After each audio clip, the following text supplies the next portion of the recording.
Welcome to the 30-second drill, where we can say we actually put in more effort than Deontay Johnson did on one play.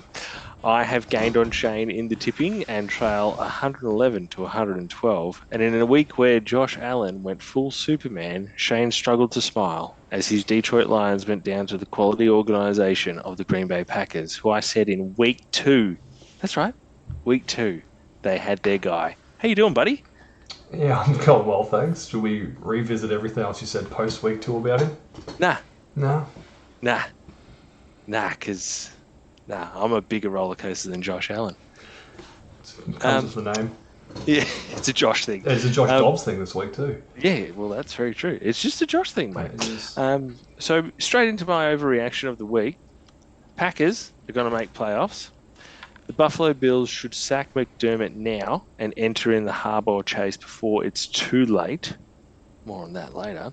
And can Brandon Staley lose to a team that wants to lose and doesn't know what to do at quarterback and keeps kicking quarterbacks off their list and re-signing them, and who knows who they'll start this week, because I don't think they can go with Mac or Zappy. Struggled to get that sentence out. You did.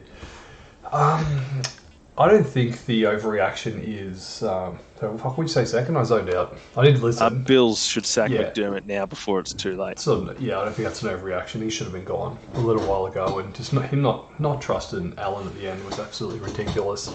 Mental. Green Bay making the playoffs. I could see it, because Minnesota look like they're falling off. They're in the 7th seed at the moment. So we'll see. There you go. Good chat, mate. Thanks for agreeing with me of everything. A bit better than our midweek podcast about the top 10 teams, where you were wildly wrong. We'll get straight into it with the Seahawks at Shane's Cowboys.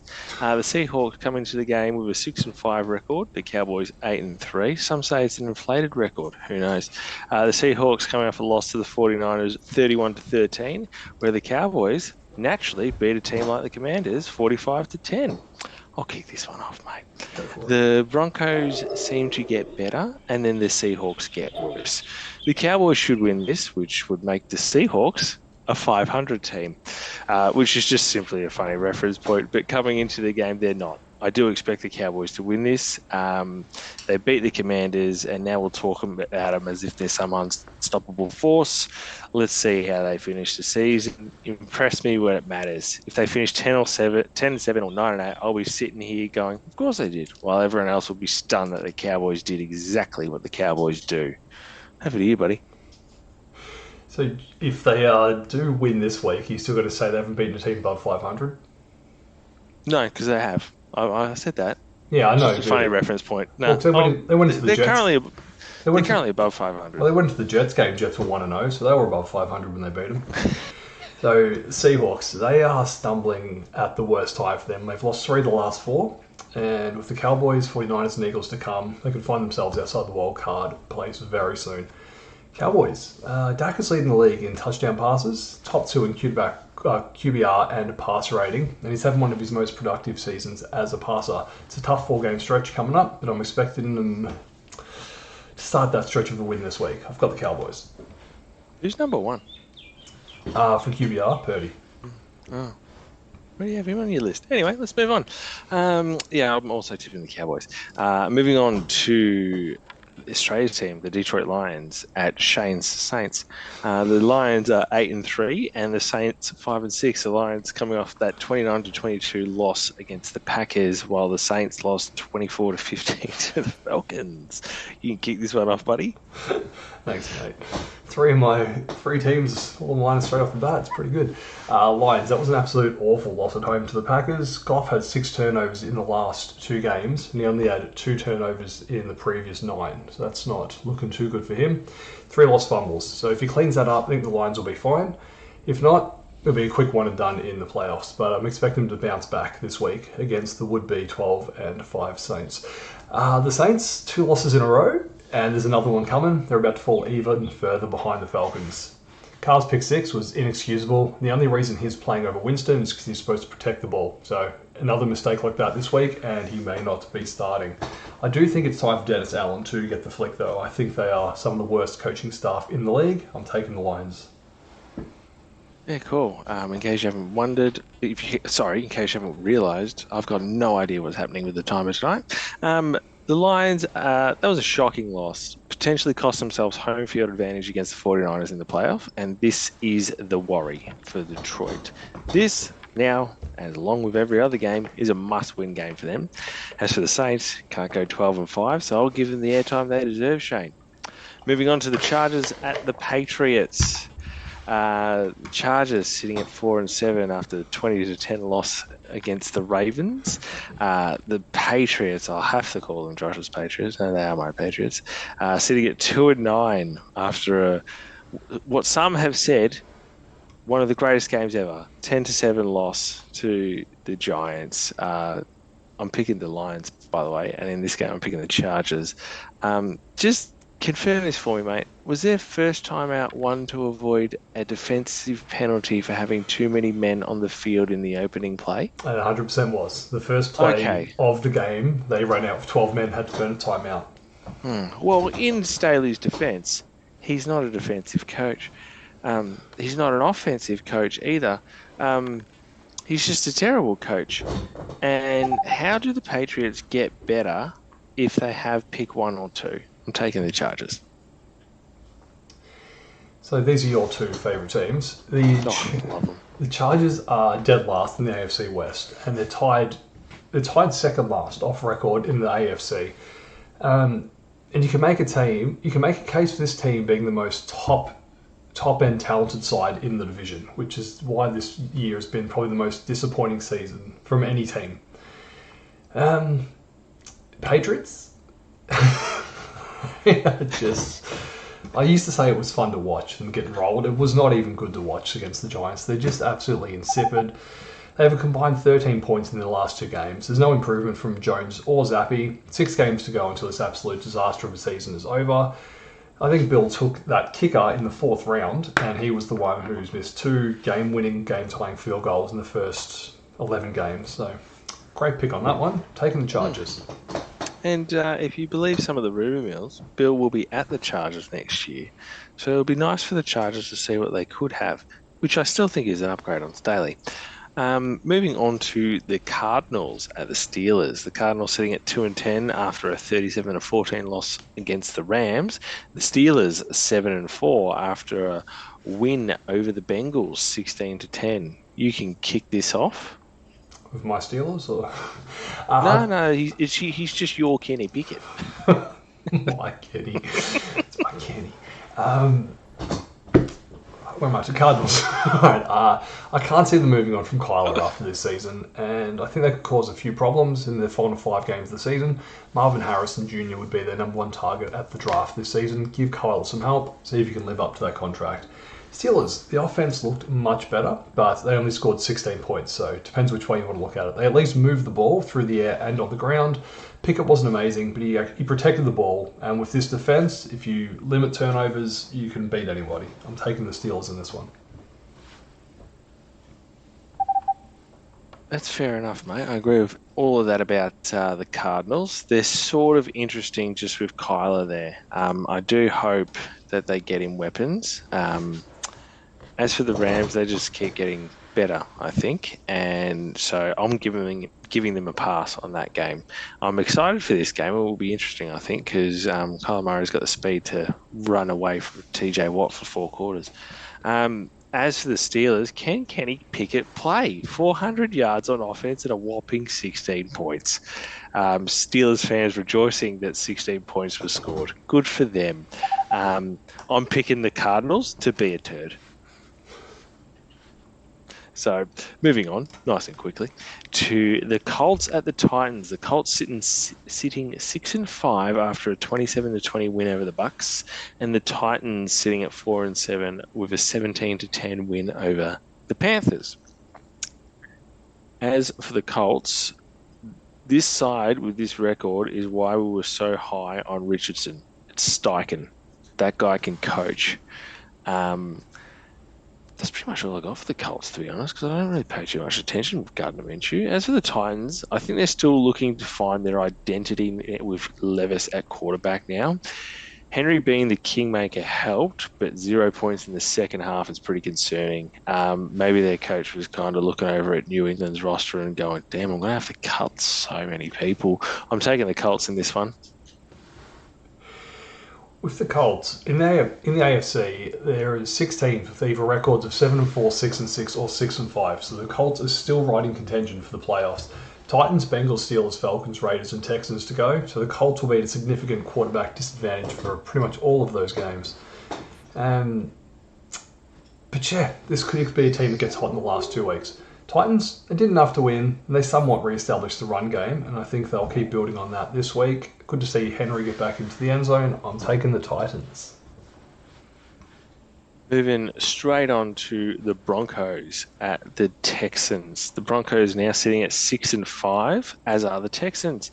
Broncos coming off a 29-12 win over the Browns, whereas the Texans lost 24-21 to the Jags. You can kick this one off, buddy. Will do. Broncos, 5 in a row, and Peyton has the most impressive season, a turnaround season in recent memory. I think I've said that the last 3 weeks, and I'm going to keep banging the drum if he keeps on winning. They're second in the division, and they're only a tiebreaker out of the 7th seed. This game will probably prove to be the most significant with the tiebreakers, as these 2 teams will be fighting for that 6th and 7th spot. Texans are unlucky on the final field goal. Chances of winning the division look almost gone now, but they're currently a tiebreaker out of 7th. As I said, Broncos are on the same record, so this is a massive game for both teams' playoff chances. I'm taking the Texans just because it's at home. On the Broncos, they've beaten the Packers, the Chiefs, the Bills, Vikings, and the Browns. Or were they the Brown? I'm not sure. I think they'll win this too, and then they finish with the Chargers, Lions, Patriots, Chargers, and Raiders. That's 4 wins minimum. Houston and Detroit, so they've got 2 enormous tests left. As for the Texans, after this, they have the Jets, Titans, Browns, Titans, and Colts. So we're really going to see who Stroud and the Texans are. I can see them running that, but I see the Broncos winning this and that, and Broncos, yeah. Moving on to the Falcon at the Jet. The Falcon sitting at 5-6, and the Jets at 4-7. The Falcons coming off that win 24-15 over the Saints, and the Jets coming off a wonderful loss 34-13 to the Dolphins. I'll be quick with this. I generally think that the Falcons should try and get Justin Fields on the cheap just so they can run the ball and pretend that Kyle Pitts doesn't exist. The Jets, they made an error to change the quarterback at this stage. They should have done what Minnesota did. I don't know who they should have gone after, but they should have realized what they had in Zach Wilson. The defense isn't flying anymore, and they're just waiting for the season to be over now. The moves they pulled, they were all too late, so I'm taking the Falcons. I think they already do pretend Kyle Pitts doesn't exist. So Falcons are back to first in their division. Bijan is finally getting enough of the ball to be a game changer. A massive chance to move further ahead in the NFC North this week, because I believe the Saints are going to lose to Australia's team. Jets, they're a team, and this is a game I really have no interest in. Neither of these quarterbacks are NFL caliber starters. I can see another 13-10 scrappy game with more punts than first downs. I'm taking the Falcons. You just want a punt fest. Just love watching the Patriots play lately. Oh, we're not talking about them. On to the Dolphins at the Commanders. The Dolphins sitting pretty at 8-3, and the Commanders are 4-8. The Dolphins coming off that 34-13 win over the Jets, and the Commanders coming off a wonderful 45-10 loss to the Cowboys. You can kick this one off. Dolphins, they keep beating up on bad teams. The 2 games clear in the AFC East, about to be 3 games with the Bills on the bye. Waddle and Hill continue to dominate. Both had over 100 yards each last week. Commanders, they are now last in the division. Season is over. Howell's still leading the league in passing yards, but also in sacks. So, that's something to remember the season by. I don't think there's a great deal else to cling on to. Hopefully he does get the passing yards. Taking the Dolphins. What a stat. The Dolphins... They dominated the Jets. They're going to dominate the Commanders. Then they're going to beat the Titans. And then they'll beat the Jets. So they'll sit at 11-3. And they'll finish with the Cowboys, Ravens, and Bills. So I can see them going 5-1. And I can see them going 3-3. So yeah, I've got a good read on this team. As for the Commanders, you pretty much said it all. With at least Howe has all those yards, and he gets sacked a lot. I just hope the enemy gets a head coaching gig after this year, because that'd be cool to see. Yeah, I agree. I'm taking the Dolphins in case I didn't say it. On to the Panthers at the Bucks, another game that is just must watch.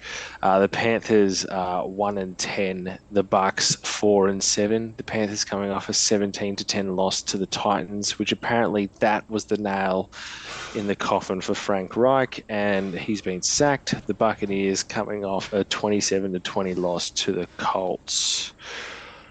Sacking the coach to assist the quarterback you moved up in the draft to acquire. Good luck to the Panthers. Good luck to Bryce Young.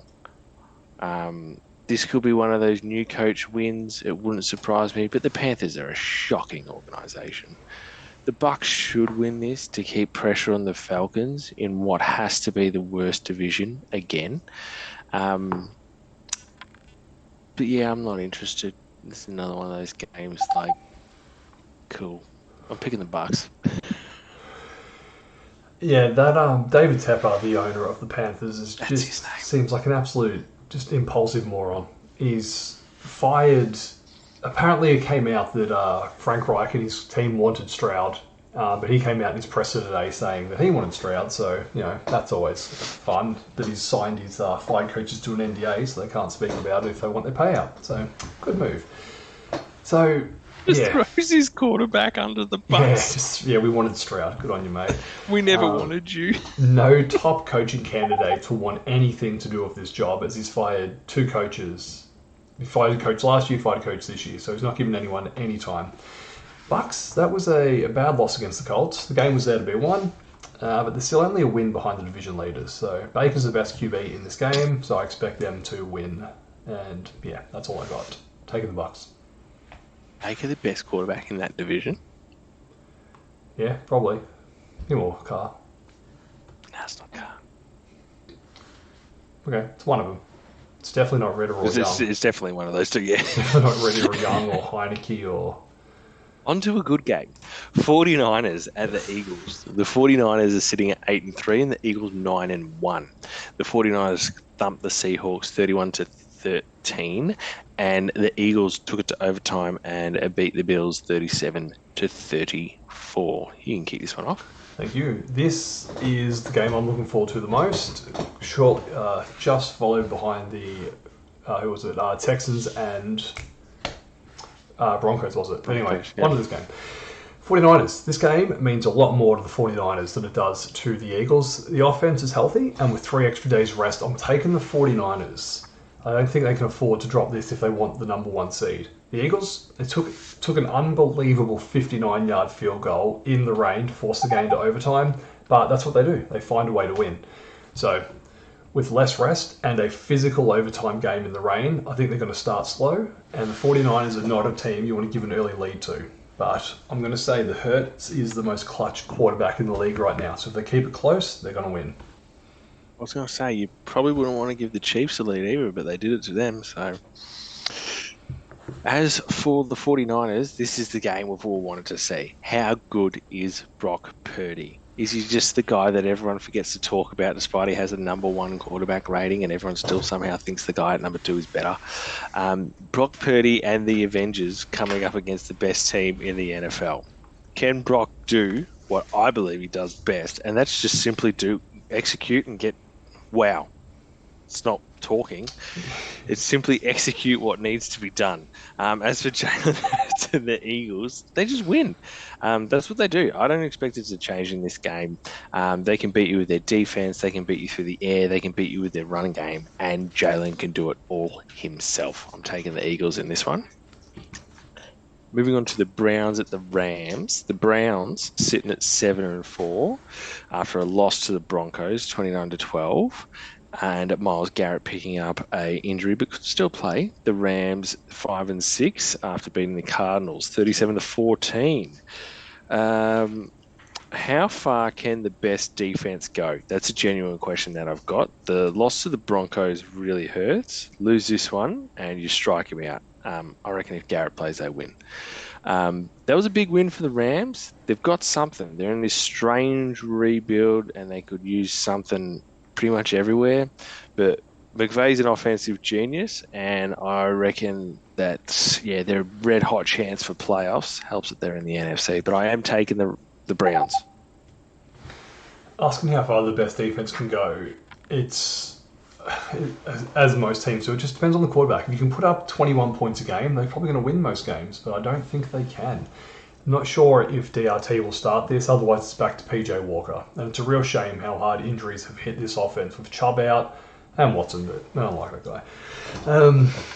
So they're still sixth in the conference, and a win here will have them one game behind the Ravens. So they're not even out of the division race just yet. If I believe what you said, like Myles Garrett, I hope he plays because he is a real contender for the MVP, which would be amazing to see someone else besides a quarterback actually win it. The Rams, it's so great to see Stafford slinging the ball around the field again. So I'm not sure how long he has left, but 4 touchdowns last week can show he can still get it done. He's the best quarterback in this game by the largest distance you could imagine. I'm taking the Rams, as I think the Browns offense won't be able to protect the ball or put up enough points. They only got 12 last week. I don't think they're going to get. Don't think Browns can put up enough points. Taking the Rams. You reckon Stafford versus whoever Cleveland put out is the biggest gap in quality at quarterback this week? Without actually looking at who else is playing. Chargers, Patriots. Yeah, but That's an enormous gap. It is. You didn't even have Stafford in your top 10. Yeah. The Patriots don't even know who they're starting. Everyone just thinks it's not going to be Mac. I didn't have Stafford in my top 10 because he's been injured a bit, but him fully firing is better. Him fully firing is probably better than Herbert. Mate, they're thinking of starting a guy that they just cut for the second time. Yeah, well, they brought him the back. Browns are starting their third stringer. So, I don't know. Maybe equal, maybe a little less, a little more. Who cares? It's a massive I just want margin. to take shots at the Patriots, to be honest. Go for it. Even though they're my team. But my New England Patriots. Moving on to my Kansas City Chiefs at the Green Bay Packers. They're also my Packers. The Chiefs sitting at 8-3. The Packers at 5-6. Chiefs coming off a 31-17 win over the Raiders, and the Packers coming off that 29-22 win over the Lions. Over to you, bud. So, Chiefs win this one, and they are back to the number 1 seed, and they don't play anyone else with a winning record for the rest of the season. So, Mahomes, he was very efficient, and is Rashid Rice the wide receiver that they've been searching for? I don't think he is, but he's the best they have. Packers, big win, and they're one game outside the final wildcard spot. So, loves that back-to-back good games, and maybe he is the QB of the future for them. We'll find out over the next 6 or so weeks. This is the biggest test of his career, though, because this Kansas defense is legit. If he's great this week, I reckon you could safely say maybe he's quarterback in the future. I'm taking the Chiefs. Taking the Chiefs has falling behind by 2 touchdowns to the Raiders finally woken them up. They still need to show up more often. Like, I'm not going to say, oh, they're back after a win over the Raiders. Like, come on. Give me a spell. I'm just not going to write off Andy Reid and Patrick Mahomes. If their wide receivers could catch the ball, which, Shane, it's a very important thing for wide receivers to do. Yep. And probably something you should look at when drafting a wide receiver. Just like lob him a scrumpled up piece of paper and see if he catches it, maybe. As for the Packers, they'll keep Love. They'll make playoffs. But yeah, I'm taking the Chiefs. I've abandoned the timer. It's just annoying me. So we are now the drill. On to the final game. Bengals at the Jags. The Bengals are 5-6 after a 16-10 loss to the Steelers. The Jags 8-3 after the 24-21 win over the Texans. I'll kick this one off. What a game this would have been. It would have been incredible to see Burrow against Jags. I would assume that if Burrow was playing, the Bengals would have been 6-5 or 7 whatever. As for the Jags, it's another victory, but they're still not that impressive, which kind of puts them in that Miami Dolphins vortex of, yeah, you're 8-3, but I still don't think you're a threat with Baltimore and Kansas there. I'm taking the Jags this week because the Bengals don't have a quarterback. Yeah, exact same reason I am taking the Jags. This is another game with a massive discrepancy at talent at the quarterback position. Although, saying that, Browning, he looks competent and he has the weapons, but I think the more teams get film on him, the more he will struggle game to game. And they currently have the 15th pick, and they only have one more win than the Bears, who have the 4th pick. So a few more wins by the straggling teams, and they could shoot right up that draft order. So I think they should actually try and tank out the season. Lose T. Higgins, bring in Marvin Harrison Jr. Oh, well, that would Harrison Jr. and Chase. That's instantly the best wide receiving core in the league. The Jags is a scrappy game against the Texans, but they've got the division all but won now, and the number 1 seed is still on the board. Lawrence, he's been much better the last 2 weeks with 6 total touchdowns and only 1 interception. If they get the run game going this week, they've got the Browns and Ravens next and a very soft schedule to finish. So the 1 seed's there, but I can't see Kansas dropping a game. Taking the Jags in this one. Well, that's it for the games. For the bye week, we've got the Ravens. Well, I will say they should have put up more against the Chargers. 20-10 was not as impressive, but I guess they probably thought there's no way they're going to beat us. They've got the bye now, so rest up, see what they do coming out of it. The Bears, of course, the bye comes off a bye. What comes off a win for them? I'm calling this. This is the team for Harbaugh, and he's been linked there. They have the draft capital. They have the picks. He might like Fields, and if he doesn't, he can go out and get the best quarterback. This is the team that Jay Harbaugh should go to. I'm pretty sure it's Jim. Jack. The Raiders, they're on the bye, and I don't care. The Vikings, this is just a sad chapter in the Josh Dobbs story. But there'll be many more great chapters, I think, hopefully, when he throws a touchdown in space. As for the Giants, DeVito has won more games than Daniel Jones and Bryce Young and is equal to Mac Jones. So he's done a pretty good job, I'd say, for someone we thought was completely pathetic. And the Bills have the bye. Josh Allen playing one of his best games of his career, and McDermott doesn't give him the chance to win it with 20 seconds. Josh Allen is the reason this team is anything, and McDermott is the reason they'll never win anything. That was well put together. Well done. Thanks, mate. I was touching on a few of the teams. With the Ravens, they're currently the number 1 seed. They're going to lose that with the bye, but they're going to come back a lot more fresh and healthy, and they have the Rams after the bye, so that's not a bad game to walk back into. The Bills have the Chiefs straight after their bye, so that's going to be very interesting. They get 2 weeks to plan for them. Bears? They'll stuff it up, mate. Yeah. Bears, good on them for That's getting coaching. a win. Wouldn't want to get too many more, unfortunately. Just if you want to get that after the Harrison pick, but if they miss that, might as well trade down with their 2nd pick and absolutely stock up. I would love to see Jim Harbaugh not go there and enjoy the NFC North, but we will see what happens. Raiders, on to the Vikings. Dobbs, is he getting found out? Who knows? Hopefully it's just a bad game. And the Giants, they've got the Packers after this, so DeVito versus Love. Love a knocker. That's love a knocker indeed. That's all I've got to say about the teams on the bye. Well, that's it for us, mate. As usual, follow us on the socials. Someone friggin' watch our podcast. 30-second drill, YouTube, TikTok, Facebook, Instagram. Oh, and once again, email us for our sponsor. Who's our sponsor this week, Shane? We're being sponsored by Earth this week. Oh, Earth. Thank you, Earth, for providing us the option to have billions of people to watch our podcast and giving them the freedom to not do so. Thanks, Earth.